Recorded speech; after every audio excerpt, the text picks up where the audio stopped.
So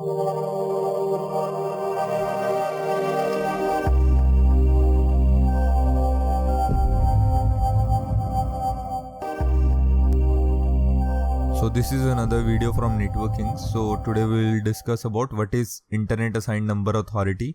तो हमें IP addresses वगैरह कैसे मिलते हैं, राइट? तो सबसे पहले आपको ये पता होना चाहिए कि हमारे जो ये हैं, ये सारे प्राइवेट IP एड्रेसेस हैं. प्राइवेट IP एड्रेस मतलब फ्री टू यूज. तो ये फ्री टू यूज क्यों करे? ये इंटरनेट असाइन नंबर अथॉरिटी ने class A, class B, class C, class D ये पहले से बना रखी थी, राइट? तो बहुत सारे कॉलेज कैंपस धीरे धीरे आने लगे, बट सबको कंप्यूटर्स को आईपी एड्रेस, सबको इंटरनेट क्या हो गया, मैंडेटरी हो गया कि फॉर एग्जांपल चलाना वो हो गया, ज़रूरत हो गया, नीड हो गया कि हमें तो इंटरनेट पे जाना है. तो आईने ने देखा कि like there are number of users are growing day by day. तो हमें क्या करना पड़ेगा, एक प्राइवेट आईपी एड्रेस निकालना पड़ेगा. प्राइवेट आईपी एड्रेस से क्या होगा कि जो भी प्राइवेट आईपी एड्रेस देगा they are free to use. मतलब कॉलेज के अंदर आपने 10.00 से लेके 10.255 तक की जितनी भी आईपीज हैं, आप उनमें से कोई भी आईपीज असाइन कर ली. ऑफिस में थे 172.31.630.0.0 से लेके 172.30.255 यूज कर ली.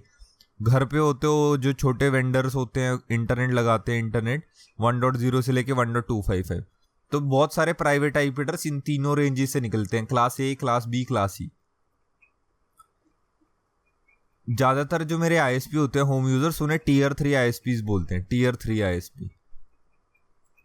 और जो ये जहां से इंटरनेट लेते हैं वो टीयर 2 होते हैं आईएसपी. और जो टॉप पे होते हैं जैसे AT&T, इंडिया का टाटा कम्युनिकेशंस, बहुत सारे हैं, आप गूगल कर सकते हो. Tier 1 ISPs of India, tier 2 ISP of जहां भी रहते हो आप USA, टीयर 3 आईएसपी ऑफ कहीं पे भी पाकिस्तान, जहां के भी लोकेशन आप चेक कर सकते हो विच आर योर आईएसपीज. अब होता क्या है सिनेरियो, तो ये क्या है, ये मेरा लैपटॉप है फॉर एग्जांपल, और मेरा यहाँ पे एड्रेस है 192.168.1.1. मेरी गेटवे का एड्रेस है 192.168.1.100. मैंने वाईफाई ऑन किया, अपने आप मुझे आईपी मिल गया. वो आईपी क्यों मिलता है? क्योंकि DHCP यूज होता है, डायनेमिक होस्ट कॉन्फ़िगरेशन प्रोटोकॉल. तो ये जो डिवाइस है ये आईएसपी ने आपको दी है, राइट? इसको क्या बोलते हैं? इसको छोटे कोई लोग राउटर भी बोलते हैं, कई मोडम भी बोलते हैं, बट एक्चुअल में क्या होते हैं? ADSLs होते हैं, असिमेट्रिक डिजिटल सब्सक्राइबर लाइन, ठीक है? और नहीं तो वैन राउटर भी बोल सकते हैं. इसे बहुत सारे छोटे छोटे नाम है. तो यानी ये स्विच, इसके 4 पोर्ट्स भी होते हैं पीछे, तो आप 4 कंप्यूटर्स भी जोड़ सकते हो. वाईफाई से आप कम से कम 50-60 यूजर्स भी कर सकते हो कनेक्ट विदाउट लैगिंग. तो ये क्या करता है, ये डिवाइस आपका प्राइवेट आईपी को पब्लिक में कन्वर्ट करता है. ये डिवाइस क्या करता है? प्राइवेट आईपी को पब्लिक में कन्वर्ट करता है. इसको नेट बोलते हैं, network address translation. Network address translation.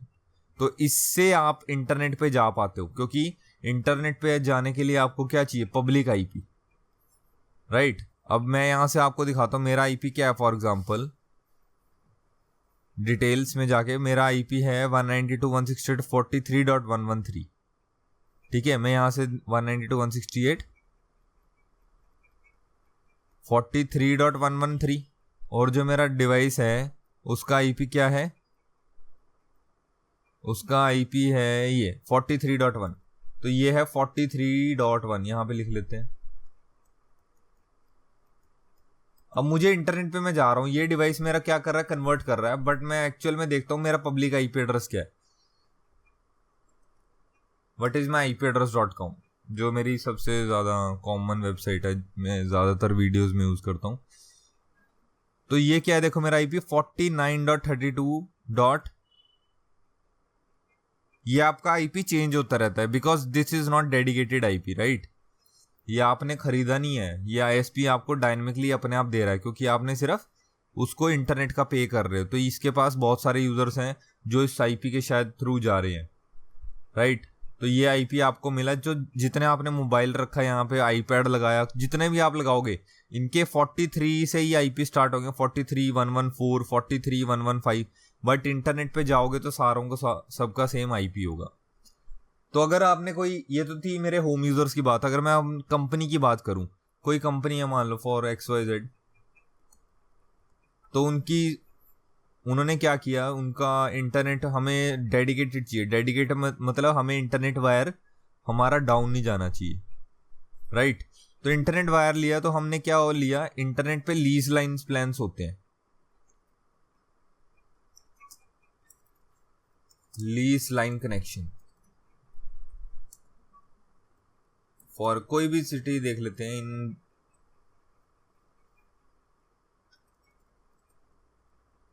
India लिख लेते हैं, तो ऐसे बहुत सारे हैं। ये देखो वोडाफोन एक कंपनी है इंडिया में जैसे, और बहुत सारे हैं। पैकनेट, ये पैकनेट है, ये सिंगापुर साइड की है। अगर आपको बड़े लेवल पे ISP बनना है तो आप यहाँ से लीज लाइन कनेक्शन लेके तो आप आगे फॉरवर्ड कर सकते हैं। तो लोग क्या करते हैं, जो छोटे छोटे ISP हैं, जैसे वो उन्होंने एयरटेल से ले लिया, वोडाफोन से ले लिया, जो छोटे सर्विस प्रोवाइडर हैं, वो इनसे लेते हैं, फिर आगे वो डिवाइड करते हैं। मतलब इन्होंने उनसे 50,000 का कनेक्शन ले लिया फॉर एग्जांपल, तो वो क्या करेंगे, 400-500 घरों में इंटरनेट कनेक्शन लगाएंगे और 50,000 से 1 लाख बनाएंगे। 50,000 प्रॉफिट, 50,000 वो सर्विस का पे कर रहे हैं।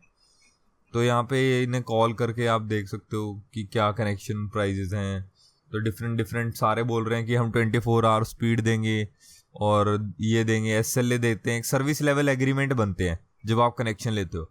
सर्विस लेवल एग्रीमेंट्स मतलब हमारा कभी भी नेटवर्क अगर डाउन जाएगा तो हम आपको मतलब बहुत सारे ऑप्शनल देंगे, बट हमारा नेटवर्क नहीं जाएगा। उस पर लिख के देते हैं मैंडेटरी कि we will provide you 99.99 SLA, 24/7 support है अगर कुछ प्रॉब्लम आती है, लो लेटेंसी, पैकेट लॉस कम है। तो ये चीजें पैकनेट करके क्लेम कर रहा है कि मैं ये चीजें देता हूं, ठीक है। तो लीज लाइन आपने ले ली, ठीक है, यानी ISP से आपने इंटरनेट कनेक्शन ले लिया। तो ISP से आपने कनेक्शन तो ले लिया, तो ISP भी आपको क्या करेगा, एक पब्लिक IP देगा, ठीक है। बट आपकी वो पब्लिक IP नहीं होगी, वो ISP की ही पब्लिक IP होगी। क्यों? क्योंकि ISP के पास बहुत सारे क्लाइंट्स हैं। तो आपके, अब ये तो थी मीडियम कंपनी, अब एक लार्ज कंपनी की बात करें, for example Apple, IBM something, तो बहुत सारे यूजर्स हैं, बहुत हर कंट्री में यूजर्स हैं फॉर एग्जाम्पल। तो इनके क्या पब्लिक सर्वर्स होते हैं।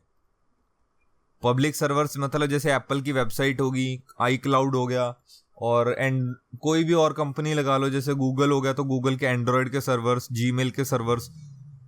अगर फेसबुक की बात करूं, फेसबुक के सर्वर्स, तो उनको हर सर्वर को एक पब्लिक IP देना था।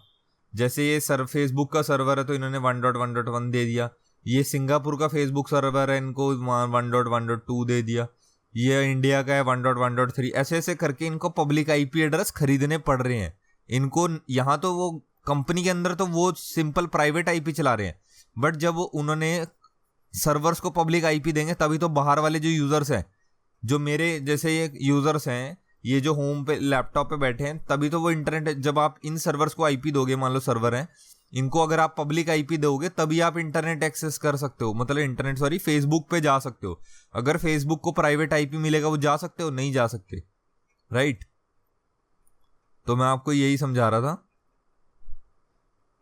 तो पब्लिक IP जब आपकी बड़ी कंपनी होती है तो आपको पब्लिक IP एड्रेसेस लेने पड़ते हैं। तो पब्लिक IP एड्रेस कहां से मिलते हैं, आपके आईना से, इंटरनेट असाइंड नंबर अथॉरिटी। आप अपनी कंट्री चेक करो कि वो कौन से रीजन में आती है, तो 5 रीजनल इंटरनेट रजिस्ट्रीज बोलते हैं, नेशनल इंटरनेट रजिस्ट्री भी बोल देते हैं। तो अफ्रीका की एफ्रनिक, एपनिक की एशिया पैसिफिक निक, एरिन करके है, और कनाडा, US और कैरिबियन आइलैंड्स की, ये लैटिन अमेरिकन सब कैरिबियन आइलैंड्स, और ये Europe, middle east, central Asia. तो यहाँ से, तो मेरा जैसे इंडिया में एशिया पैसिफिक निक है, तो मैंने इनकी वेबसाइट खोली, क्योंकि इसके पास बहुत सारी सरदर्दी आ रही थी, तो इसने 5 ग्रुप बना दिए, 5 अलग अलग। तो अब ये देखो APNIC, so get IP address, transfer IP address, go IPv6 लेना है, क्या लेना है, तो यहाँ से मुझे गेट IP एड्रेस, मुझे IP एड्रेस इसका। और मैंने कहीं से सुना था कि like you will not get a single IP, आपको कभी भी सिंगल IP अगर नहीं मिलेगी कि आपने फेसबुक जैसा कोई वेबसाइट बनाया तो आप एक IP खरीद सकते हो, नहीं, आपको /24 का यानी 256 IP खरीदनी पड़ेगी मिनिमम। तो ये देखो, ये /48 का जैसे दिखा रहा है, 250/24 का ये है AS नंबर 1 500 USD सेटअप फी है, और एनुअल फी यानी 1000 US ऑस्ट्रेलिया में है। एशिया पैसिफिक निक जो ऑफिस वगैरह है, सारा कुछ जो है वो ऑस्ट्रेलिया से ऑपरेट होता है। तो आप अपनी कंट्री के चेक करके, आईना मेन है, आईना से जाके चेक कर सकते हो। तो यहाँ से more information, fee calculator available here. तो यहाँ से आप पूरे का पूरा इसका how much does it cost estimation, this is 500 organization and this 50% on APNIC member fees. अगर एपनिक मेंबर हो आप तो स्टार्ट योर एप्लीकेशन फीस। तो यहाँ से आप आईपीज खरीद सकते हो, बट वही IPv4 के कम ब्लॉक्स रह गए, तो ये पब्लिक आईपीज दे रहे हैं, तो आप अपने सर्वर्स में असाइन कर सकते हो इन्हें। I am a corporate contact, confirm email, how wide, where did you hear about APNIC. ठीक है, तो दिस इज ऑल अबाउट कि आप कैसे खरीदते हो। तो ये सारा ऐसे काम चलता है, private to public IP internet, ऐसे आईना से आप खरीद, ऐसे आप पोर्ट नंबर्स भी खरीद सकते हो। It's not all about public IP. अच्छा कि हु इज वैली वेबसाइट्स होती हैं, तो आप यहाँ से चेक कर सकते हो वो गूगल का सर्वर किसके नाम पर है, समथिंग। ये चीज वैसे ही बता रहा हूँ फॉर नॉलेज के लिए। हु इज करके वेबसाइट्स होती हैं, हु इज लिखना, बस चेक कर सकते हो। जैसे google.com, तो ये देखो मार्क मॉनिटर करके कंपनी है गूगल की, जिसने ये रजिस्टर करवा रखा डोमेन। ये डोमेन रजिस्टर हुआ था 97 में, दिख रहा है आपको। इससे पता भी लग सकता है कि कितना पुराना है ये डोमेन वगैरह। तो cisco.com देखें अगर आप, तो सिस्को हुआ था रजिस्टर 1987, गूगल से भी पहले। OMG, देखो नई चीज पता लगी। तो ऐसे ही रिसर्च करते रहो, कुछ ना कुछ नया पता लगता ही रहता है। तो थैंक यू फॉर वॉचिंग।